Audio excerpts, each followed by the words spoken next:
Hello साथियों, नमस्कार। Welcome to exam knowledge. साथियों, अभी बिहार राज्य में चल रही शिक्षक भर्ती की परीक्षा में सम्मिलित होने के लिए लाखों युवा यूपी से बिहार के लिए गए हैं। तो साथियों, जब आप यूपी में हैं तो आपको बिहार क्यों जाना पड़ा? क्योंकि कितना भी कोई भी जरूरी हो, लेकिन जब भी हम अपने घर से बाहर जाते हैं, चाहे रोजगार के तलाश में हो या किसी भी काम से, तो हमें कितना कष्ट होता है ये हम ही जानते हैं। क्योंकि अपना घर, अपना राज्य सबसे अच्छा लगता है। लेकिन क्यों ऐसा हो रहा है कि उत्तर प्रदेश का जो युवा है बेरोजगार है और वो रोजगार के लिए कभी बिहार में ठोकरे खाता है तो कभी उसको राजस्थान जाना पड़ता है? तो ऐसा क्यों है? क्योंकि साथियों, आप सभी को पता है कि 2018 से यूपी में कोई भी टीचर की वैकेंसी नहीं आई है, प्राथमिक शिक्षक भर्ती नहीं आई है। इसका क्या कारण है? क्या सिर्फ 2018 में ही भर्ती दे देने से सरकार के सारे काम हो गए? उसके बाद का युवाओं का उनको रोजगार देना है या नहीं देना, ये सरकार की कोई भी, गवर्नमेंट की कोई भी जिम्मेदारी नहीं है क्या ये? तो ऐसा बिल्कुल भी नहीं है। सरकार का ये दायित्व बनता है कि वो अपने राज्य में युवा बेरोजगार जो हैं उनका ध्यान रखे और उनके लिए रोजगार के अवसर दे। लेकिन साथियों, जो कि सबसे ज़्यादा इस समय तकलीफ में है वो है शिक्षक भर्ती के अभ्यर्थी, जिनके लिए पिछले 4-5 साल से कोई भी भर्ती नहीं आई है।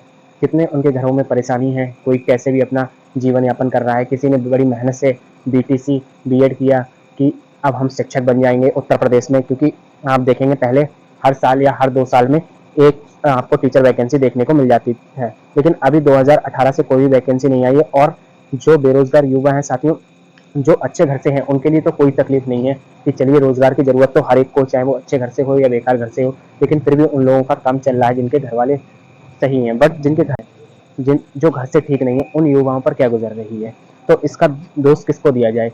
सरकार को या हमें अपने आप को, कि हमने बीपीसी क्यों की, हमने डीएलएड क्यों किया, हमें किसी और चीज की तैयारी करनी चाहिए? तो साथियों, फ्यूचर का कुछ भी नहीं पता कि हमें क्या करना था क्या नहीं। लेकिन जब हमने बीटीसी करी तो अब ये गवर्नमेंट का दायित्व बनता है कि वो हमें भर्ती दे।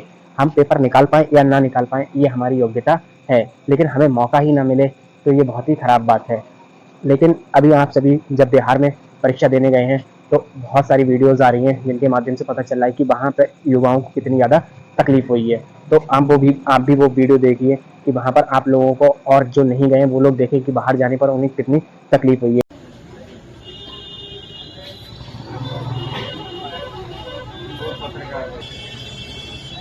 साथियों, उत्तर प्रदेश में प्राथमिक शिक्षक भर्ती नहीं आने से बिहार राज्य में आप उत्तर प्रदेश के बेरोजगार युवाओं की भीड़ देख सकते हैं।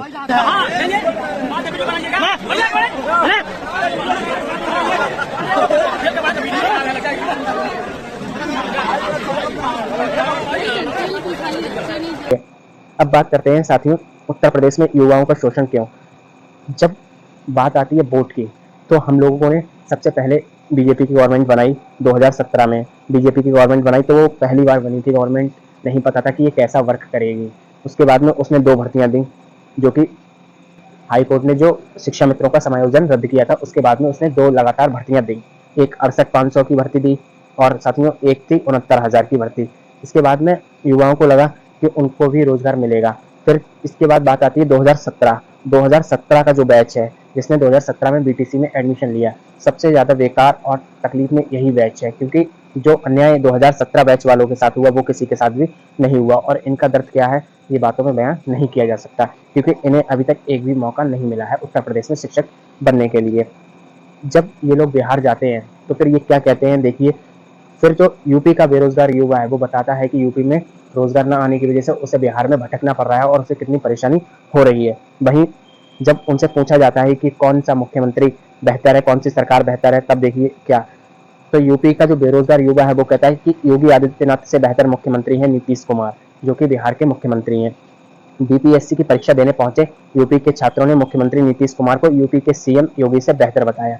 उनका कहना है कि योगी जी यूपी में बहाली निकालते तो हमें बिहार नहीं आना पड़ता। यानी कि 5 साल से कोई भी शिक्षक भर्ती नहीं दी, अगर शिक्षक भर्ती आती तो ये युवा बिहार में नहीं भटक रहे होते। यूपी सरकार को बिहार की सरकार से सीखना चाहिए। पिछले 5 साल से यूपी में कोई भी वैकेंसी नहीं निकली है। हम इस वैकेंसी के लिए बिहार सरकार का धन्यवाद देते हैं। मतलब जो यूपी का बेरोजगार युवा है वो कौन सी सरकार का धन्यवाद दे रहा है? तो ये दे रहा है बिहार सरकार का धन्यवाद। क्यों दे रहा है? इसे अपनी सरकार का धन्यवाद देना चाहिए, यूपी सरकार का, योगी सरकार का, लेकिन ये नहीं दे पा रहा है क्योंकि योगी सरकार ने उसको रोजगार के अवसर ही नहीं दिए। तो साथियों, जब हम 5 किलो राशन में, ये आपको बहुत ही डीपली समझने वाली बात है, जब हम 5 केजी राशन में मंदिर मस्जिद में ही उलझे रहते हैं, तो साथियों हमें क्या जरूरत है रोजगार की? रोजगार पाकर हम क्या करेंगे? हमें इन्हीं चीज़ों में पड़े रहना चाहिए। लेकिन साथियों अभी समय है, 2024 का चुनाव है, इससे पहले भी 2022 के चुनाव में योगी जी ने घोषणा की थी कि 17,000 पदों पर प्राथमिक शिक्षक भर्ती होगी।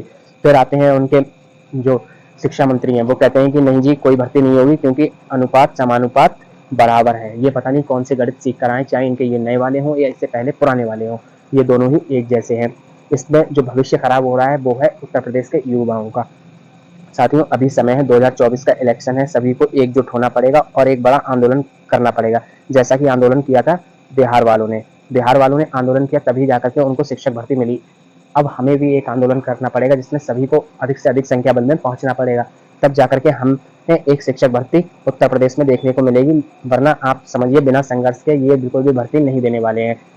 कोई कितना भी बीजेपी को सपोर्ट करता हो, लेकिन साथियों बीजेपी जो है ये रोजगार विरोधी है, क्योंकि ये रोजगार क्रिएट ही नहीं कर रही है। पिछले 5 सालों से न जाने कितने हजारियों शिक्षक तो रिटायर हो गए होंगे, यानी कितने पद खाली हैं। अभी भी आंकड़ा आया है तो 1,26,000 पद खाली होने के बावजूद भी ये शिक्षक भर्ती नहीं दे रहे हैं। तो अभी भी समय है, अगर आप एक साथ आते हैं, एकजुट होते हैं, तब जाकर के आप जरूर सरकार को शिक्षक भर्ती लाने पर मजबूर कर सकते हैं। अन्यथा आप मान करके चलिए उत्तर प्रदेश में 2024 तो छोड़िए, आप 27 तक भी भर्ती आ जाए तो बहुत बड़ी बात है, ये लोग भर्ती नहीं देने वाले हैं। तो साथियों अगर वीडियो पसंद आई हो तो लाइक करें, चैनल को सब्सक्राइब करें और शेयर करें। Thank you.